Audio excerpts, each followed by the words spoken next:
Assalamualaikum warahmatullahi wabarakatuh. Lillahi wa li syafaati Rasulillah usun li Syekh Syarafuddin Yahya Al-Imriti wa Syekh Al-Haramain Al-Fatihah. Bismillahirrahmanirrahim. Alhamdulillahirabbil alamin. Arrahmanirrahim. Maliki yaumiddin. Iyyaka na'budu wa iyyaka nasta'in.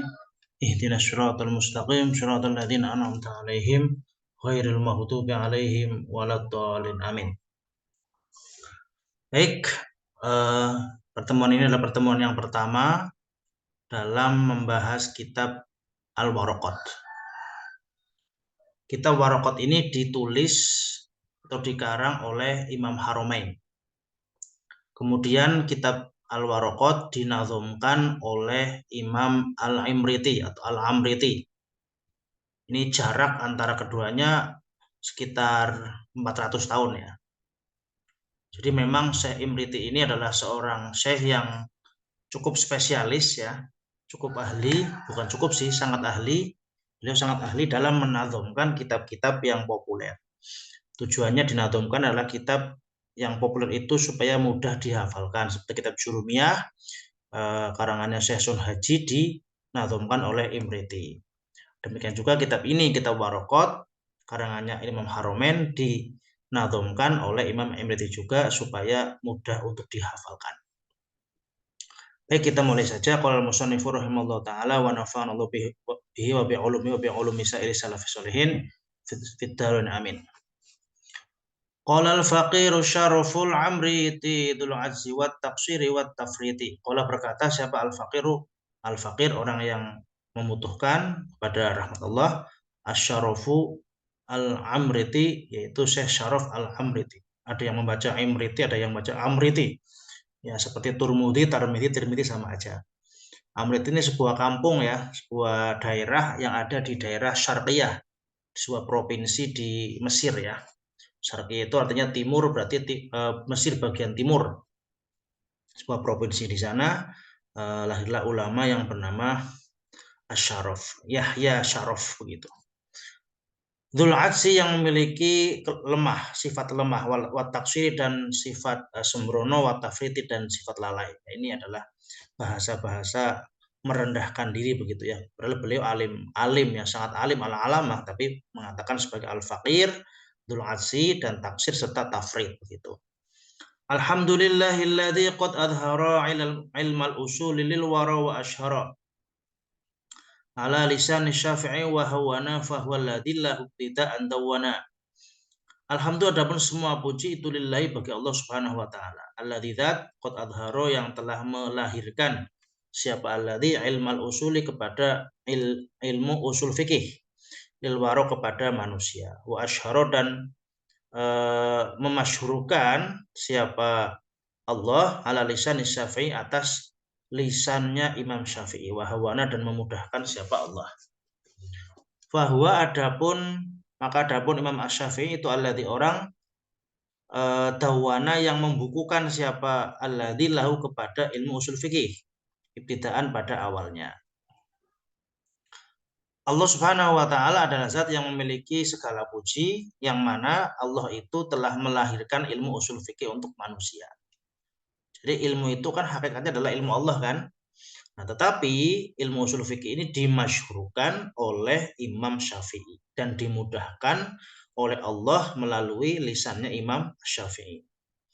Artinya bahwa Imam Syafi'i adalah imam yang pertama kali membukukan, yang pertama kali mengarang ilmu usul fikih. Nah, ilmu usul fikih sebenarnya ilmu dari Allah Subhanahu wa taala seperti ilmu-ilmu yang lain, ilmu tajwid, ilmu nahwu, ilmu shurah, semuanya ilmu Allah. Nah, ilmu usul fikih ini adalah ilmu yang pertama kali diciptakan, dibukukan oleh Imam Asy-Syafi'i. Wa taba'adahu an-nasu hatta sara qutban sigharul hajmi aw kibara. Wa taba'adahu dan mengikuti Imam Asy-Syafi'i siapa an-nasu orang-orang hatta sara sehingga menjadi apa usul fikih itu kutban kitab-kitab sigharul hajmi yang kecil bentuknya au kibar atau yang besar-besar. Jadi kemudian Imam Syafi'i sebagai seorang yang pertama kali membuat atau menciptakan atau membukukan kitab usul fikih ini diikuti oleh orang-orang sehingga banyak karya-karya tentang usul fikih, baik itu kitab kecil maupun kitab yang besar.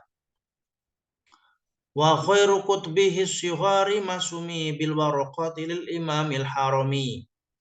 Wa khairu kutubihi, adapun sebaik-baiknya kitab asyhur yang kecil itu mah kitab sumi yang dinamakan apa mah bil waraqati, dengan kitab waraqat bil imamil harami yang ditulis oleh Imam Haramain. Jadi kitab yang kecil, yang sederhana tentang usul fikih itu ditulis oleh seorang imam yang disebut dengan Imam Haramain. Imam Haramain ini adalah orang yang menulis kitab waraqat. Waraqat itu artinya lembaran-lembaran lah ya. Nah, itu kitab yang kecil sederhana. Yang kitab ini dinazumkan oleh Imam Imriti. Wa qad su'iltu muddatan fi nadmihi musahilan li hifdhihi wa fahmihi. Wa qad su'iltu, dan sungguh telah diminta aku, atau sungguh aku telah diminta muddatan pada satu waktu fi nadmihi, di dalam menazamkan kitabnya Imam Haramain, kitab Waraqat, musahilan, sebagai orang yang memudahkan, lihifdhihi, untuk menghafalkan kitab Waraqat, wa fahmihi, dan memahami kitab Waraqat. Jadi aku suatu hari diminta oleh masyarakat untuk menazamkan kitab Waraqat supaya gampang difahami dan dihafalkan. Falam ajid mimma su'iltu budda wa qad syara'tu fihi mustamidda min rabbina taufiq lis shawabi wa nafa fid daraini bil kitabi. Falam ajid, maka aku tidak menemukan mimma dari perkara su'iltu yang diminta siapa aku, budan, pada kesusahan atau kerepotan. Maka syara'tu, dan sungguh aku telah melaksanakan fi di dalamnya, mustamidan, dalam keadaan berpegang teguh, min robbina, atau berpegang, ya berpegang teguh lah, mustamidan itu bersandar, ya bersandar, min robbina, dari Tuhanku, atau fiqh, kepada taufik, apa namanya, liswabi, untuk kebenaran, wa naf'a, dan kemanfaatan, fitaro, ini di dalam dunia akhirat, bil kitab, dengan kitab tersebut. Jadi aku setelah diminta oleh masyarakat, oleh umat, untuk menulis sebuah nazam tentang kitab Waraqat ini, aku alhamdulillah tidak mendapatkan halangan apapun lah, tidak repot, dan aku telah melaksanakan itu dengan bersandar pada taufik dari Allah Subhanahu wa taala, dan semoga kitab ini bermanfaat di dunia dan akhirat. Demikian mukadimah Waraqat pada hari ini. Insyaallah akan kita lanjutkan pada bab berikutnya. Wallahu a'lam bishawab. Assalamualaikum warahmatullahi wabarakatuh.